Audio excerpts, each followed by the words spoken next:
I just came out of the gym, and it occurs to me every time I go to the gym, there's always a lot of big, mean looking dudes where I go to the gym, especially on a Sunday, late in the day, the gym's getting ready to close. It seems like all the really serious bodybuilders, powerlifters, just big jack dudes come and work out at this time. And I like it because they're serious. They don't sit on the machines. They don't mess around. They're in there to get a good workout for the most part. Some of them have the Selfy-Sticks out now. That's a new trend. All ages, they seem to be, videotaping. Maybe they're all influencers or whatever. I don't know. But the thought that occurs to me is that we often make this mistake in self-defense. And I've heard this. I've been teaching self-defense and martial arts for over 30 years. I've heard it hundreds and hundreds and hundreds of times. And it pops up in the comments all the time, which is, how do I fight that bigger opponent? I'm afraid of a guy, he's picking on me. He's huge. He's got all this muscle. He's a big dude.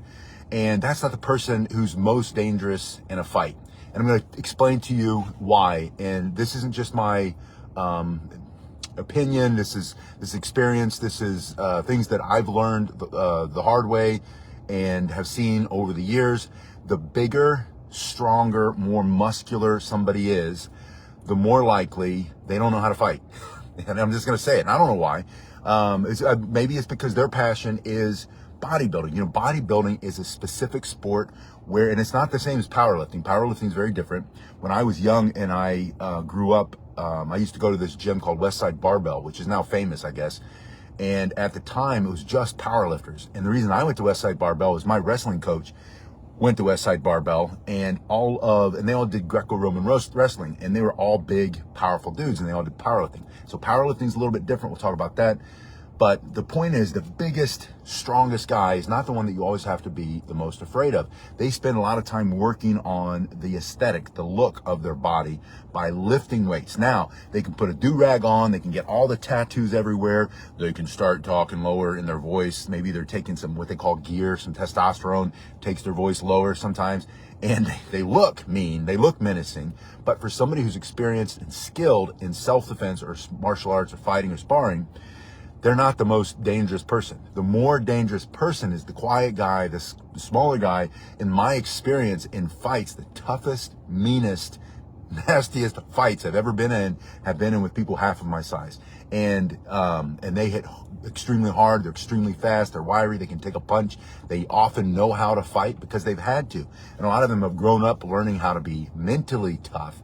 And that's a huge part of where self-defense and martial arts and boxing, all that stuff kind of split, is that the mental toughness can be trained in somebody through something like wrestling, through boxing, any sport where they're actually mano-a-mano going against somebody, taking a punch, or like in wrestling or like Brazilian jiu-jitsu, actually getting in there and pushing against another person and, trying to do an arm bar or choke somebody out or submit somebody or knock somebody out. And so you're learning how to not just be physically strong and get hit, but also mentally strong. And then coming to, back to the idea of size, and the bigger they are, not necessarily the more dangerous they are, although that's to somebody who's inexperienced and somebody who doesn't know how to fight and hasn't been in a lot of fights. That's often who you start out when you're younger. You look at that, or if you've never been in a fight and you see that bigger, gruff guy who's got the low voice and the big tattoo and the do-rag, and maybe he's got a big beard. And a lot of times, from my experience, a lot of those things are, it's like a costume. It's a costume that they make themselves look mentally tough, making themselves look physically tough. And I'm not saying they're not. And some of them probably can fight. And so there's going to be exceptions to all the rules. You're going to get a big, bulky, muscular dude who also knows how to fight or grapple or wrestle or whatever. I'm not saying it doesn't exist. I'm just saying that the stereotype that we often have of the big jack dude being the one that you have to be afraid of is not necessarily the toughest dude. Yeah, John Kolchak says he had a horrible bully at his old work. He's just a vicious thug who worked as a doorman. Yeah, and sometimes the bigger dudes do know how to fight. But a lot of times, and like we saw with Mike Tyson was two things. He was gifted as a fighter, but he was definitely a thug. And, probably a lot of it wasn't his choice, the way he was raised. And at some point, he went up against somebody who was mentally stronger, Buster Douglas, who was a big mountain of a man. He grew up in the same town that I grew up in. I remember seeing him working out back in the day when he was just a, kind of a middle of the road heavyweight fighter. And when Mike Tyson ran into Buster Douglas, and Buster Douglas wasn't willing to stay on the mat, and he got up and he just started to pound on Mike Tyson crumbled and he quit. Now that's not exactly what we're talking about, but that's something that it's in the same neighborhood, right? It's not necessarily going to be the big guy that you need to worry about. It's going to be the quiet guy, the guy who doesn't look like he can fight, the guy who doesn't brag a lot. And that's the other half of my experience. My experience has also been people who bump their gums a lot and brag about all the fights they've been in, and they can kick this, then they can kick that, and they can do this and that. That's like that dog barking, and there's very little bite there. It's when that dog is looking at you and he's, that's the one you got to worry about. When the dog's, the little yappy dog, you don't have to worry about them as much. The dog that has the real menacing, and he's got the teeth and he's getting ready to latch on, that's the one you got to worry about. So the point of the video, what occurred to me when I go in the gym, because there are a lot of jack dudes in there, a lot of older guys, tatted up, do-rags, big beards, shaved heads, torn t-shirts, and just, huge. There's no way, they're not natural, and I'm not criticizing them for not being natural. If they're older, they have to have some help, I guess. But for them, I know what happens. And a lot of times people who are inexperienced or not fighters or haven't trained see them and think, oh, that dude, stay away from him. He could, he ripped my head off like the bully at the work, right? And then I remember, this is one of my favorite stories. I worked security with this guy. He had been Spetsnaz in the Soviet Union. He was an Armenian from Soviet Georgia, and he had spent some time in the Soviet Union military as special forces before. Yeah, John, I believe you're right. I know plenty of those guys. John says the guy's just a jerk. But so John, there was a guy that we worked with, and he was huge, big, tall guy, and he intimidated everybody. He didn't intimidate me because I knew better. I had been in the Marine Corps. I had done martial arts since I was a little kid. I know how to fight, right? And I've been hit by worse, bigger, meaner looking dudes than that. And been in fights with bigger dudes who turned out to be just paper tigers and could not fight. I'm not going to go into those stories, but I want to tell you this story real quick. So we're at, it was a hotel we were working at, security. It was an event. And this guy who was there as a supervisor, and he came in and he was just a jerk. I'm not going to use the word that John used, but he was John's word. This guy's a big jerk, and he's pushing around this quiet guy. And his son was one of my black belt students, and I knew this guy was the real deal. I knew his background. He was the father of a boy that I knew. They came here, spoke no English, and truly left persecution. They were Christians in an area that was mostly Muslim, and they were being extorted, and they were being physically hurt every day. They had done some horrible things to the family. And so the family came over, and they had asylum, and it was like 9 of them living in a 1-bedroom apartment to start. Now they own multiple businesses, the work ethic. But this guy is pushing, and we had been together as a group, getting ready to go out and work, and we'd work all night, and security. It was a basic security job, and I was doing it as a favor. In addition, I would work all day in martial arts teaching, and then I'd go work overnight for a friend of mine who had a security company. And this guy, I got him a job there because he needed work, and so he worked security, and his nose was like this, because it had been broken so much, because he was a boxer, and he boxed in Special Forces, Spetsnaz, in Soviet Union when he was in the military. And this guy could fight. And he knows how to take a punch. He knows how to throw a punch.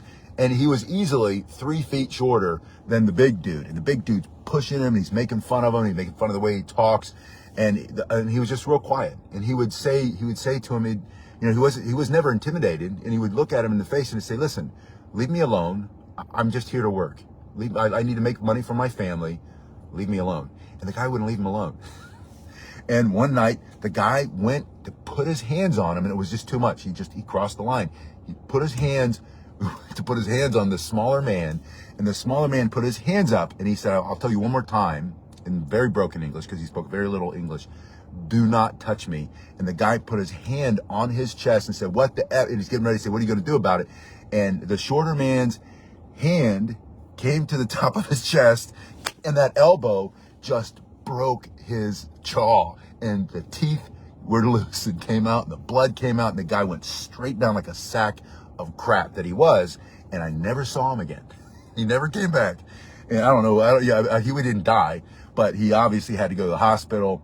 And the smaller man didn't say sorry. And that's a key. You don't say sorry for something like that. He warned him.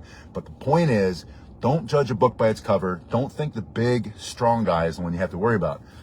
You need, and the other half of this is, I want you to understand that you can be the person who understands that if you learn a little bit of how to throw some punches, learn a little bit of how to get your hands up, learn some things. I put the Selfy-Stick in here.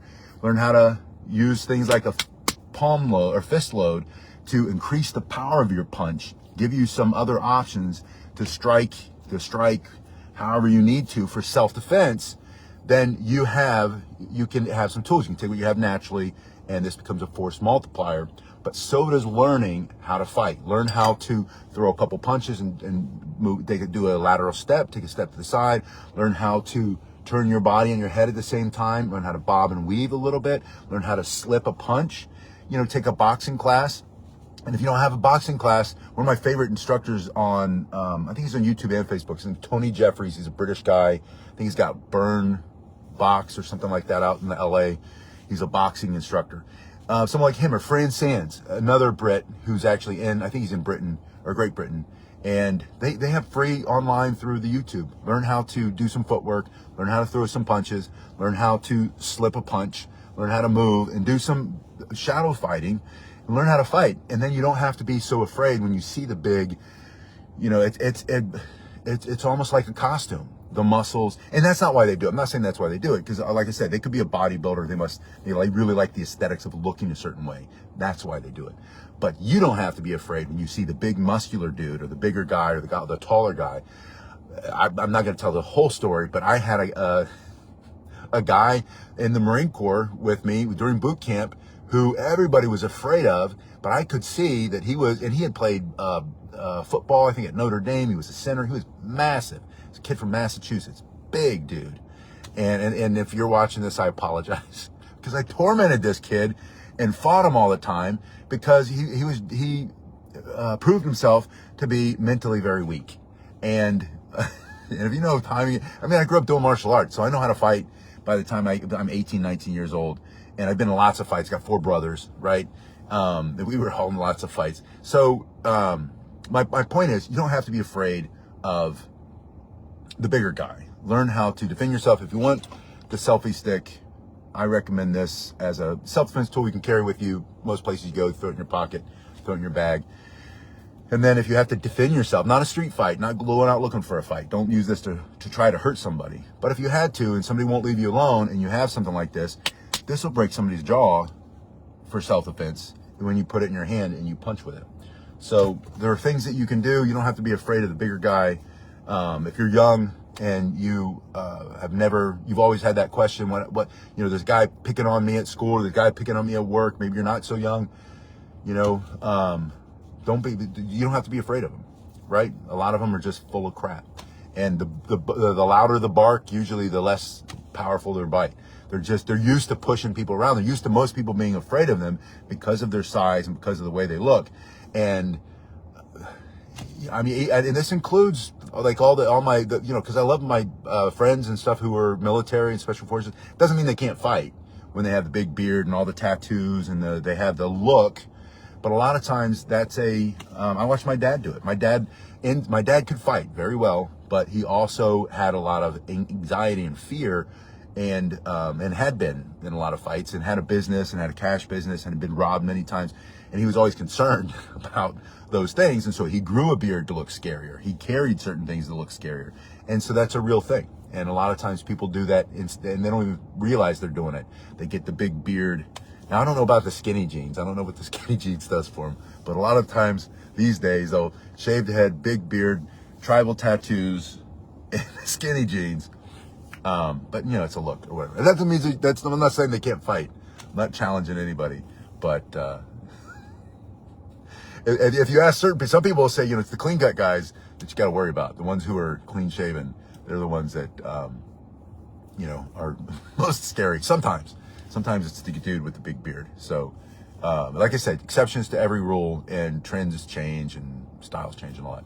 Anyway, if you have a question, if you want to learn self-defense and you can't find anything close to you, reach out to me and I will do whatever I can to help you out. And Sam, if you're watching this, I really appreciate it. I just got the gift that you sent me for the end of the year this year. And I appreciate all you guys so much. And I'll see you on